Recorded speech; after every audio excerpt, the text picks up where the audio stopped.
All right, guys, welcome back to part 2 of this week's YAWA. If you didn't see part 1, you need to go back and watch it. We have guests with us. We're actually guests to them, and they're guests to us. It's kind of like an inner guest circle. Yeah. Yep. Whitney and Josh with Stone Kennels. Thanks, guys, for being with us. Let's get started answering questions. So first question of part 2 from Bruce or Rendorf from Instagram. Hi, best way to have puppy 9 weeks old stop biting and nipping at ankles and pants. I've already tried not wearing pants, but the neighbors have complained. What? No. It truly says this. Yeah. I figured you made that up. Which is hilarious. No, I don't have that good of a sense of humor. This is true. Harsh. Little awkward. Crickets. Is there a crickets button? There's not a crickets button. I've memorized the buttons. Okay. All right. So how do we get puppies to stop biting? Biting comes up a lot, and I think we need to talk to the puppy expert on this one. Okay, I'll claim that name. Okay, so I think your puppy has started to make a game with your pants and your shoes and everything else. So Absolutely. when you're creating the movement away from your puppy, it's making your puppy want to go closer to you and chase. I think you need to create some movement towards your puppy to redirect your puppy and kind of catch it off guard a little bit. Make it not as exciting. Like, this isn't something fun. Maybe we should think of doing some other game. Now, this is something that I will say, as much as it's a very common issue that we hear and get questions about, it's one we don't have a whole lot of videos on because our puppies don't chase and bite everything. And I think that I had a little Riverstone kennel puppy at my house, and it also didn't run around and chase and bite me all the time. So I think a lot of times too, we talk a lot about bite inhibition training, which if done properly can work on. It's the first step. It's of the first process. step, but it doesn't extinguish the behavior. It tells the puppy what level of force is allowed for biting, which is minimal force. Because we need to make sure that the puppy understands that people as a whole are weak. We're fragile. So any amount of pressure that they use to bite us, our pants, our ankles, isn't okay pressure. And then once that training has happened, which has to be done properly, you can't make this bite inhibition training exciting as well. But then you need to be able to extinguish the behavior. And this is where we've all talked about it. Tough love comes into the equation. We can't be our puppy's best friend and be excited with them if they're doing things that aren't acceptable behaviors. And that's where you have to say, okay, I need to either make this game not fun, startle them out of it, and then redirect their focus to something else so that we can say, this isn't an okay behavior anymore. Absolutely. Yeah. So we do have a video out on bite inhibition training, and this is something that comes up pretty regularly as people say, well, we tried the ouch method and that didn't work. I think that what gets missed in that is that the ouch method, crying out, acting as if you were a litter mate in a sense. Puppies play with each other. One bites the other one. What happens? The puppy cries and says, ouch, that hurt, right? So we need to do that ourselves in a slightly different with a slightly different approach because, A, we're not puppies, so we don't need to sound like puppies. We need to sound like people. And you say, ouch, that hurts. And if they think that's a game, you have to change inflection and tone and volume to get the point across. Say, hey, ouch, that really hurt. And then once they back off, you got their attention, and that's about the level that you need to stay with. And what that teaches is how much that they can bite you, because biting is a very important part of puppy development. Teaches them that's how they explore their world with their mouth. That's all they've got. They don't have hands. But our baby, and I'm sure yours very much the same, a lot of things in their mouth. For a very long time. So it's how they explore their environment. So we can't take that away 100%. We just have to teach them when it's acceptable and when it's not. Once you have a dog that is not a heavy biter, that game becomes less exciting. As Whitney said to begin with, I mean, you need to stop this chase. They're predators. They're designed to chase things. So the more you move, the more they're going to go after the flapping, moving pant legs or whatever else is going on. But then some tough love or some form of correction that says, hey, a little grab of the muzzle and say, hey, knock it off, and then redirect focus. Give them something they can chew on. I think it's a little interesting to look at this in a different light as well, which is the comment you made, Ethan, as you started this was, you don't really deal with this with your dogs too much. You had a puppy from us, you don't really deal with, right? So that's an environment thing, right? So how do you change that? Well, what we find is often when you see things like this where puppies are trying to entertain themselves, they're trying to figure out who they are, right? That's right. They need an outlet. And they're also trying to figure out in their new environment. They just came from their litter mates. They're coming into this new environment and they're trying to figure out their role and find out where they fall in the pack. Well, we always take the dominant role in that pack, and puppies don't play with the dominant pack members like that. So that respect is also a big part of that. Mm-hmm. For sure. Yep. Perfect. Next question. Okay. Let's next roll with question. Rolling with it. From Sandon Josh. I don't know. On Instagram. Sorry if we butcher it. Tell us how to pronounce it. Sorry if I butcher it is what he means, since I'm reading all the questions. At what age and time does progressive training slow down and it just becomes habit? I know they are always learning and training, but when do you say that's the best the dog is going to get and stick with it? So basically, I think the question is, when do you stop trying to challenge the dog, ask for more, and just be good with what you've got? When have they tapped out? What do you guys think? I it is a tough question. It is a and really tough one. I mean, I guess it depends on what your ultimate goals are for your dog. And if you want an enjoyable family member that's a great hunting dog, I think that it's important to get to your level of training and then just maintain. If you have aspirations to continue training to higher levels of achievement through testing, that you can continue asking for more.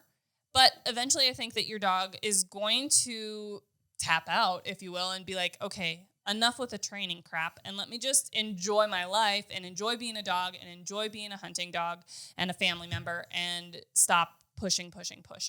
But it's, again, what your dog has been bred for, what your ultimate goals are, and the age of the dog and their physical ability to continue working through that. I mean, we got Grandpa. He's 14 years old. I'm not going to be trying to run him through any tests anymore. That's for darn sure. For sure. Josh, I really like what you said earlier about this specifically. We were talking about, dogs that can do things and everything else, and you had a really good way of putting this. Yeah, you mean like the sports analogy? Sure. So my favorite analogy that I like to compare this to is, so if I'm the basketball coach and you bring me the kid that is mentally and physically built to be on the chess club, I could have him shoot free throws every day, practice every day, and at the end of the year, he's still not going to be the all-star of the team, right? I mean, even if we take him from first grade and progress him through when he's a senior in high school, if he's just not built mentally and physically to be at that level, he's not going to get there. He's not going to make the NBA. Never. And so we really do have to look at our dogs the same way. And this is where I'm so passionate about breeding, and specifically very high quality breeding. And when I say high quality breeding, I don't mean, and we could get in a whole nother rant about this, sure. but I really don't mean just looking at a piece of paper and looking at titles.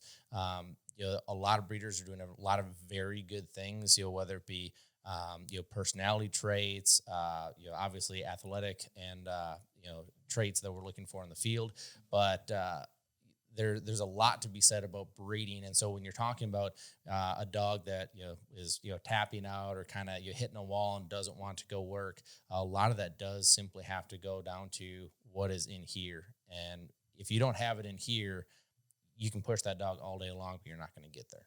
100%. So to answer the question specifically, when do you say you've tapped out? That really depends on the dog. And maybe if you're kind of at that point where you're questioning, try and find a pro and do a consult and say, hey, this is kind of what I'm working with. And these are my goals. Is my dog truly capable of it? Yeah. Do you see potential to move forward, or are we at the end of our ropes and I'm happy with a quality meat dog that can go and we can have fun together? Or, does my dog have potential to do the top end of the top end? So, I hate that answer because we have to give it a lot too, is it depends on the dog. It feels like such a cop-out answer. It does. Right? Yeah. But it's so true. And it's not fair to take a dog that might not be mentally and physically capable of doing what our mental goal is for them, and to try and push them and push them and push them and make life miserable for that dog just let, if they're not truly capable of it, stop pushing them, enjoy them for what they are, and maybe do some better research for your next dog if those are your goals of taking a dog to that level, and find something that's a little bit differently bred that could maybe achieve those goals, but be fair to the dog that you have. Yeah, absolutely. And whatever that level is, finding a breeder that has those goals in mind. And that's what, I mean, you go, like if you were to say, I want a dog to be an all-age field trial champion, we would do not come go to somewhere us. else. Yeah, you do not come to us. That's what we're producing. But you say, I'm looking for something different. That fits into our category or your category. I mean, it all comes down to what they're trying to produce, and you need to find somebody that's doing that. Otherwise, you're just going to be, you're fighting against, you're swimming up current. It's not an easy task. That is a really good segue to the next question that I think that we're all going to have a really good answer for. Maybe not even different answers for, but, well, I mean, we may have an answer and you guys may have an answer. But from Carly_bigger22 on Instagram, also, do you guys have a once-in-a-lifetime dog that sticks out from the rest? If so, which one? You want to take this that's first? a good one. Isn't it a good one? Because we were just talking about what these dogs can achieve and, what they've been bred to do. And so I think this is a really good question to answer right after that one. So I have an idea of what's going to come from that into the table just because of our relation together, which has been we've known each other a long time. How long have we known you? It's a long time. Because I remember meeting you at our first, we're going to just take a second. Cabela's in Rogers, Minnesota. Cabela's. And I thought I was big stuff. Event. We were the pros at a Cabela's dog days That's event. right. That's right. Yep. There were like 4 people that wanted to see us. Yep. And there was one guy that asked me to move so that he could see the collar section better. It's like, hey, excuse me. We don't really care that you're here, but we want to see the collar. So can you move along? But anyway, so What? we just had to segue there. So You have such a sappy story for yours. Yeah, but like you may even be different than me. Yeah. What do you got? yeah, you don't. I don't You guys know. don't have to agree. I'll have. So let me twist this question a little bit for you. Oh gosh, okay. Who's your dog right now? Like who is like your dream dog that you Bud. have right now? My boy Bud. Why? Because his personality and my personality, I feel like are very similar. We can get down to business and work, or we can go out and have a great time. And we know when we need to work and when we can have a good time. And he's super chill, easy going. And so he's totally my dog right now. See, and I've actually watched that relationship with you and Bud from a very different light, which we've never talked about. This is going to be good. It's getting juicy. This is interesting. Quick, make some popcorn. This is interesting. Right? So in our breeding program, this has been a very long road, right? Because I've spent a lot of time overseas selecting very specific dogs, bringing them in specifically at younger ages so that I could work with them, see what their trainability was like, see what their strengths and weaknesses were like. Because when you get a finished dog, you have no idea what they were as a puppy. That's to exactly get right. there. What did it take? What did it take? That might even be the bigger Yeah. question, right? Because as a customer, you are going to inherit what's naturally in that dog, not what it Genetics. took to get mom and dad. Folks, Right. it's genetics. That's right. And that's also one of the reasons I'm so big on there. I mean, we field trial, we hunt test. There is certainly a place for those titles, and I think that they carry a weight, but not all the weight because of that reason. But that's getting a whole different road. But Bud to Whitney, I think the reason that that I see they're so close is because Bud was one of the first dogs that she immediately connected with after we brought him in. And to be quite honest with you, I didn't even know if Bud was a dog we were going to keep. And so I first met Bud. I was actually fly fishing over in Scotland. And Wait. What? He gets to go fly fishing in Scotland to pick his dogs. I've been fly fishing overseas. I've been red stake hunting, roe deer hunting. Just Right? kidding. It's it's an experience. Do they breed short hairs in Scotland that we can go see? I'll check for you next time there. Yes.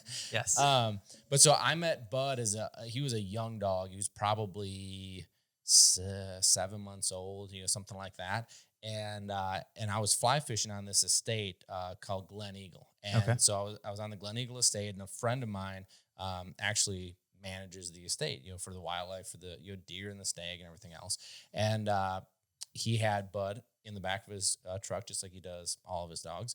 And when I say all of his dogs overseas, it's very minimal. So it's like all 3 of his dogs. Not Gotcha. over here, it's like all 20. Yeah, he's got a right. gooseneck trailer, right? Right.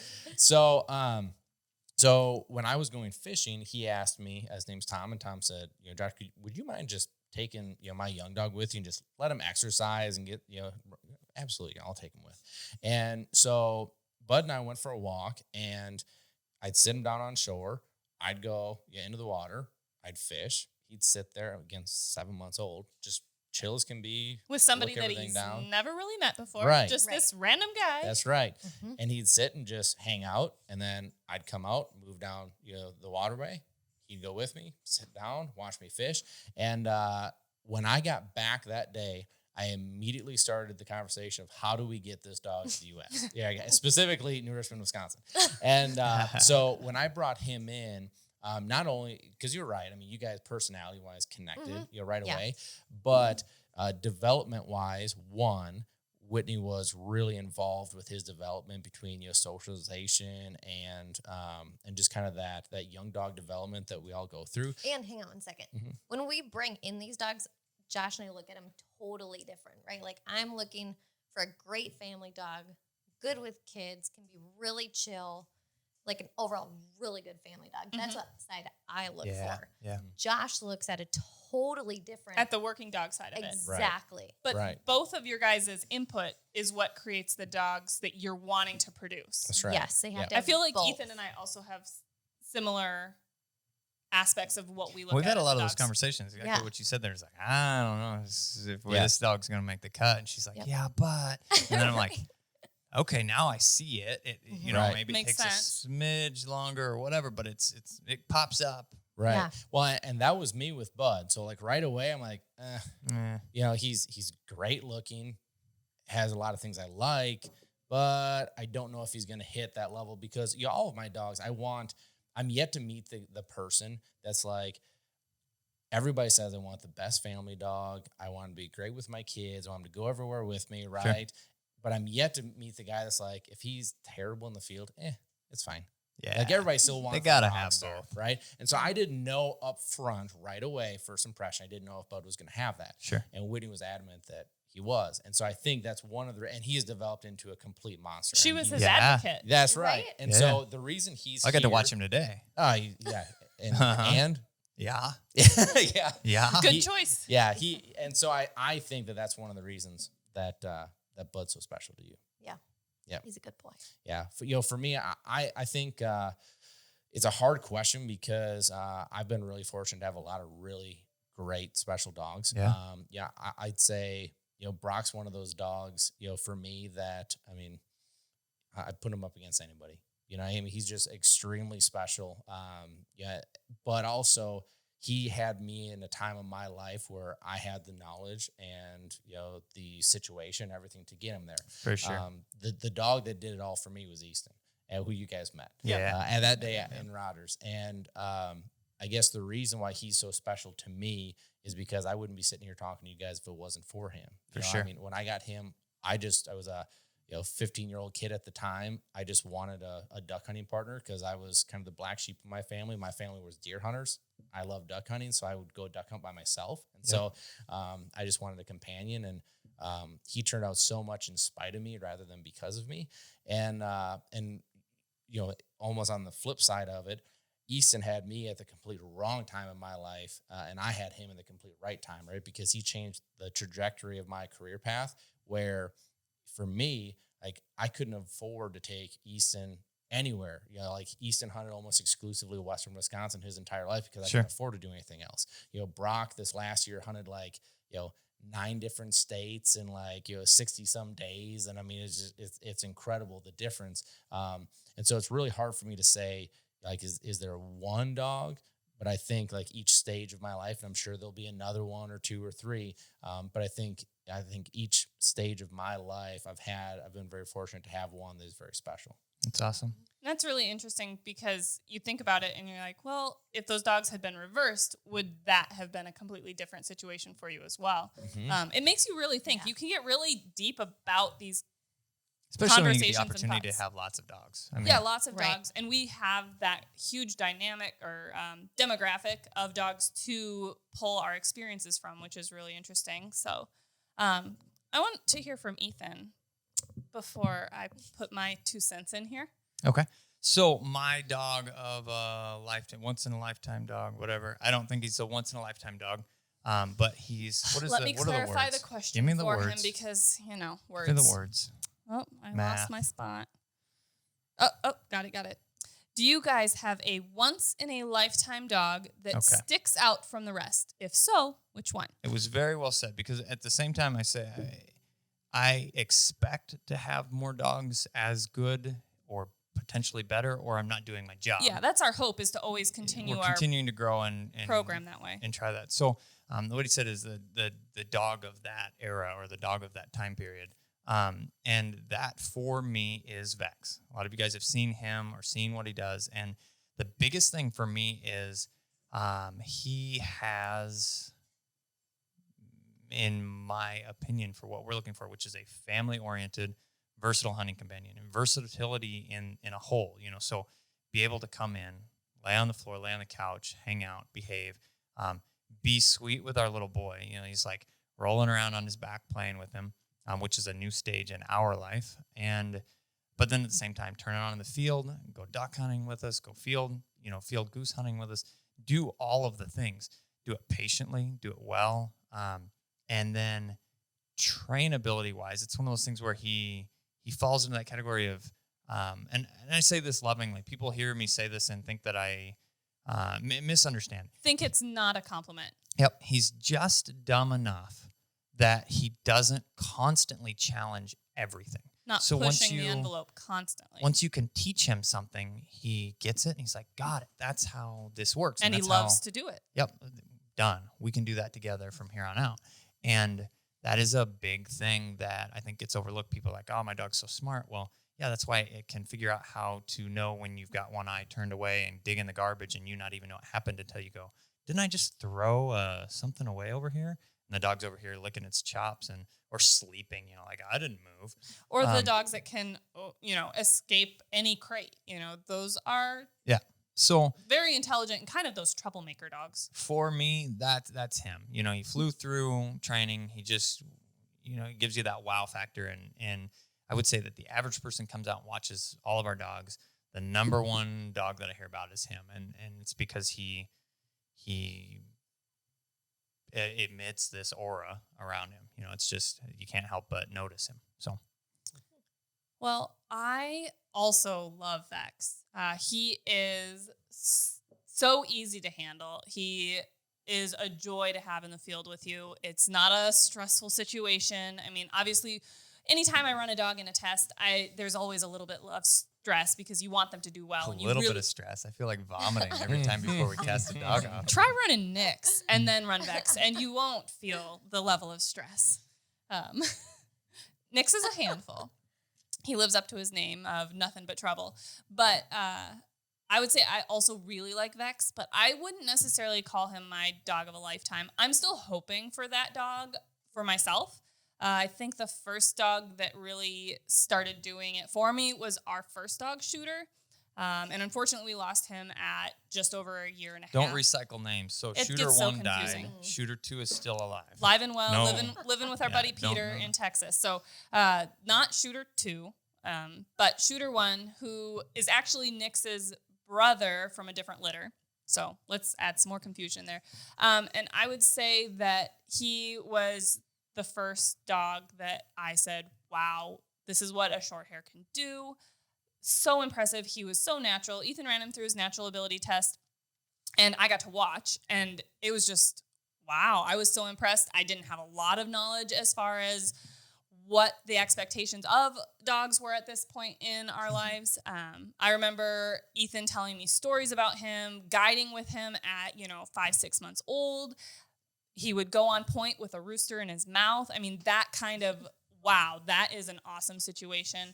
Did he have his quirks? Did he have his faults? For sure. But he set the stage for what I was hoping that we could always come back to and find another dog that could start on that path. Because like I said, we did lose him too young. He was just reaching that prime in his life of being able to handle more advanced testing and training. And I would say he was my dog of a lifetime. And thank goodness we got another puppy very shortly after he passed away, because I was in that stage where I'm like, there will never be another dog that I can love as much as him, because he was taken away way too young. It was a terrible, tragic situation. Died of a grass-on infection. Foreign in body his chest infections. cavity. Yeah. So And we did everything that we could for him, but we didn't know what was going on in the beginning, and we didn't find out until it was pretty much too late, and we tried everything, but he was just too far gone at that point.